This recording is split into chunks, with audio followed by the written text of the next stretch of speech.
and welcome to another Tech Tuesday. Today I'm going to take a look at this gamesir gamepad here. As you know, I've been reviewing the Razer Tartarus, the Razer Weaver, giving my impressions on those, and today I'm going to show you the gamesir, so a little bit of a different spin on it. I don't want to keep showing you just Razer products on this, although these are quite limited in terms of what you can get on the market. So if you're not familiar with my Tech Tuesday videos, I go through gaming peripherals, mice, keyboards, and sometimes other technologies, generally in the premium range, and I give my pros and cons on these as to what I think is good and bad, and show some gameplay as well. If you haven't already, check out my other Tech Tuesday videos, put the link in the description below. And I've started to do a Thrift Thursday, where I look at more budget gaming gear, because people don't want to spend, I don't know, 79 quid like this was, or £200 on a keyboard like the Razer Huntsman Elite I've done recently. So I bought this gamepad on Amazon and it was £79.99 UK pounds, and it's now reduced to £59 UK pounds.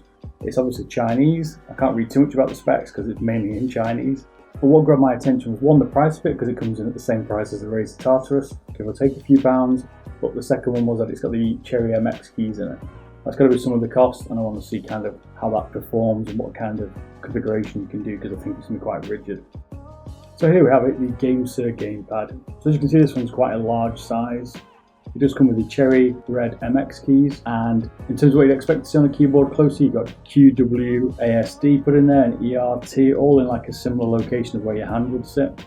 You've got what I would only describe as an excessive right thumb spacebar button here, and then on the left hand side you've got the G1, 2, 3, 4 keys for customization.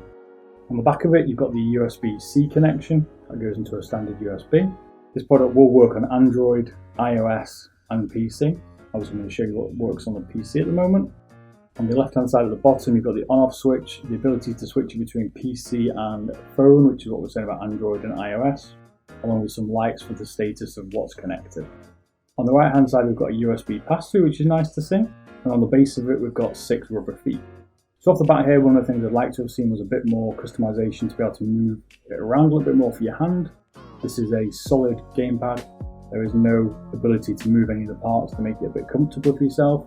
Although it's a large pad, it's a bit like the G13 from Logitech. That's a rigid pad. So if you're not sure what you use a gamepad for, the idea is to move all the keys that you would generally use for gaming, WASD, P left and right with Q, spacebar, into one location that's good for your hand. Now some of the keypads will allow you to customize it slightly to allow you to move the keys around into a better location physically. I don't mean within the software.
The wrist pad is quite hard rubber, although it is rubber, and it marks really easy.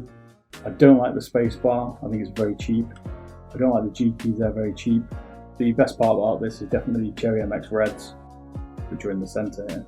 It's got RGB lighting, and it has to have software to install to customise it to what keys you want. I'll go through that in a little bit of a sec and show you what customization you can use. So the overall build quality on this is reasonable.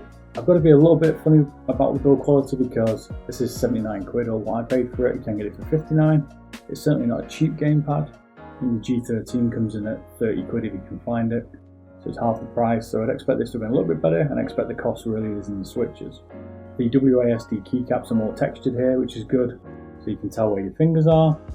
It's predominantly built for the left hand, which is normal. You wouldn't really use your right hand on it, although you might use your little finger on the space bar, I guess, or the thumb button, whichever you want to call it. To me it's the space bar because that's what you naturally press. It's going to take up quite a large amount of space on your desk. Again, you say it's quite a large size. Would I spend 59 quid on it? I think I'd get a Razer one, to be fair. Although Razer have their own keys in it. If you particularly want MX Reds, then potentially yes. But I think overall, given some of the software customization, which is still a little bit limited, I think it's a little bit overpriced. If this was 30 quid, then I'd say it's a good buy. I just think at 59 quid it's getting a little bit expensive for the quality. And I think at 79 quid it's overpriced for what it is compared to the market, which although limited has some better products. Okay, so to download the software you need to go to the Gamesir Hong Kong site. I'll put a link in the description. You need to go to download Gamesir Core G Core, and it's this one here, the download Gamesir G Core. Download and install that software as you would do normally. You now be presented with this control. So let's go through the lighting. First off, you've got the wave setting. You can alter the speed here, along with the direction, left or right.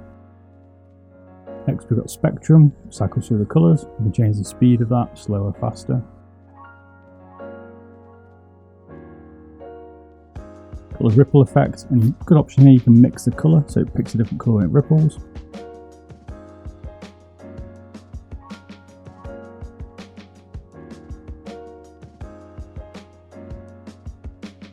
It's quite a nice one. Then we've got Fast and Furious. Again, you've got speed setting of that one. Brightness is on full, so it's a little bit dark, I think, as a gamepad, but might be a bit brighter at night time maybe. Pass without a trace.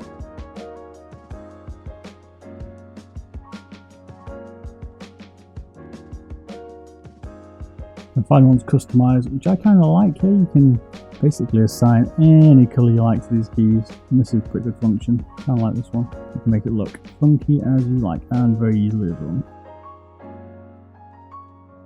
Shame you can't highlight the F keys or the spacebar, but it is what it is.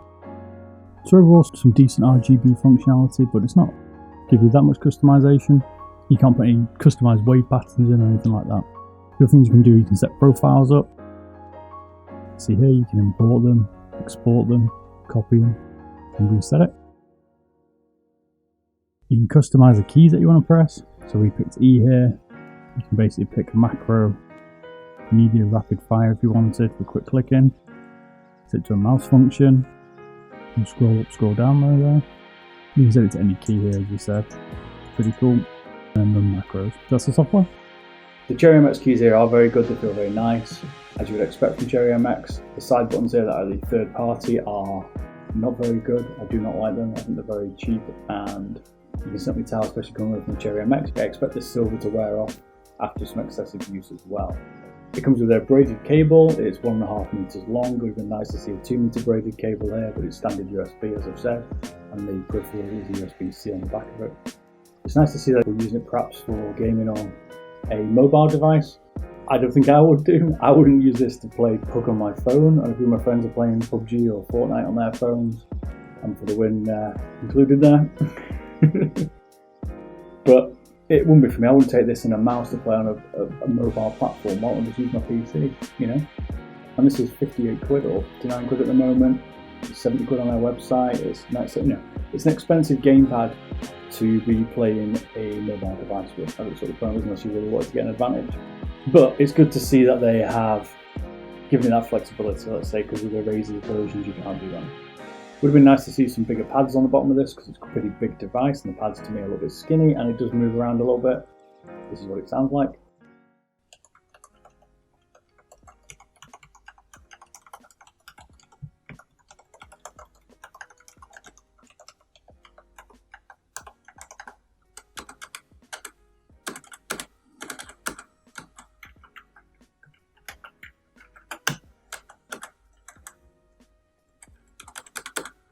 Yeah. So now we've gone through all the tech specs, changing the gameplay, my pros and cons. Let's open the box and see what else we get in there, just to kind of finish it off.